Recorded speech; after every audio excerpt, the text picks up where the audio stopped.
हर हर महादेव दोस्तों, कैसे हैं आप सब। आशा करती हूँ सभी सकुशल होंगे। आप सभी को सोमवती अमावस्या की हार्दिक शुभकामनाएं। एक बार कमेंट बॉक्स में हर हर महादेव जरूर लिखिए। महादेव की कृपा सदैव आप सभी के ऊपर बरसती रहे।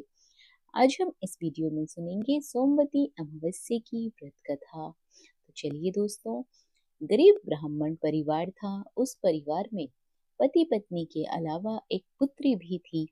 वो पुत्री धीरे धीरे बड़ी होने लगी।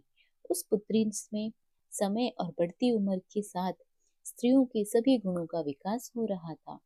वे लड़की सुंदर, संस्कारवान और गुणवान थी, किंतु गरीब होने के कारण उसका विवाह नहीं हो पा रहा था। एक दिन उस ब्राह्मण के घर एक साधु महाराज पधारे और उस कन्या से काफी प्रसन्न हुए। कन्या को लंबी आयु का आशीर्वाद देते हुए साधु ने कहा, इस कन्या की हथेली में तो विवाह योग्य रेखा ही नहीं है। तब ब्राह्मण दंपति ने साधु से उपाय पूछा कि कन्या ऐसा क्या करे कि उसके हाथ में विवाह की योग बन जाए। साधु ने कुछ देर विचार करने के बाद अपनी अंतर्दृष्टि से ध्यान करके बताया कि कुछ दूरी पर एक गांव में सोना नाम की धोबिन जाति की एक महिला अपने बेटे और बहू के साथ रहती है, जो बहुत ही आचार विचार और संस्कार संपन्न तथा पतिपरायण स्त्री है। ये कन्या यदि उसकी सेवा करे और वो महिला इसकी शादी में अपनी मांग का सिंदूर लगा दे, उसके बाद इस कन्या का विवाह शीघ्र ही हो जाएगा।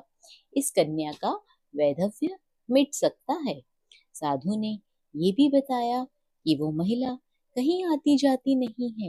ये बात सुनकर ब्रह्माणी ने अपनी बेटी से धोबिन की सेवा करने की बात कही। अगले दिन कन्या प्रातःकाल ही उठकर सोना धोबिन के घर जाकर साफ सफाई और घर के सारे काम करके वापस आ जाती। एक दिन सोना धोबिन अपनी बहू से पूछती है कि तुम तो सुबह ही उठकर सारे काम कर लेती हो और पता भी नहीं चलता। बहू ने कहा, माँ जी, मैंने तो सोचा कि आप ही सुबह सुबह उठकर सारे काम खुद ही खत्म कर लेती हो। मैं तो देर से उठती हूँ। इस पर दोनों सास बहू निगरानी करते हुए कहने लगे कि देखते हैं कि कौन है जो सुबह ही घर का सारा काम करके चला जाता है। कई दिनों के बाद धोबिन ने देखा कि एक कन्या अंधेरे में आती है और सारे काम करने के बाद चुपचाप चली जाती है। जब वह जाने लगी तो सोना धोबिन इसके पैरों पर गिर पड़ी और पूछने लगी कि आप कौन हैं और इस तरह मेरे घर की छुपकर चाकरी क्यों करती हैं।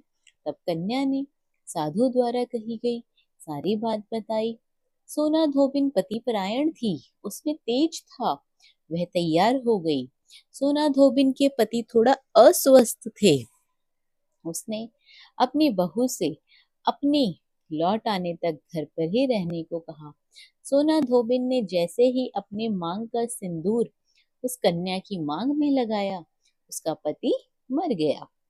इस बात का पता चला, वह घर से निकल राजल ही चली थी।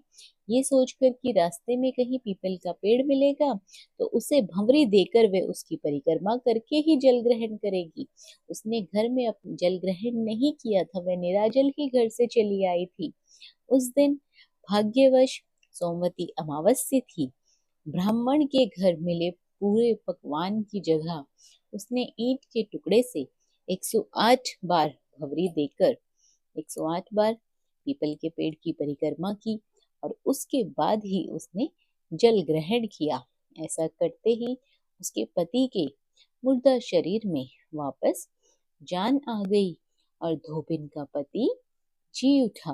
तो दोस्तों, इस प्रकार सोमवती अमावस्या की कथा संपन्न होती है। जिस प्रकार सोना धोबिन के यहाँ सुहाग बना रहा, उसी प्रकार सभी बहनों का सुहाग बना रहे। आशा करती हूँ ये कहानी आप लोगों को ज़रूर पसंद आई होगी। यदि आप चैनल पर पहली बार आए हैं तो चैनल को सब्सक्राइब करके वीडियो को ज़्यादा से ज़्यादा प्यार दें और लाइक और शेयर करना बिल्कुल ना भूलें। धन्यवाद।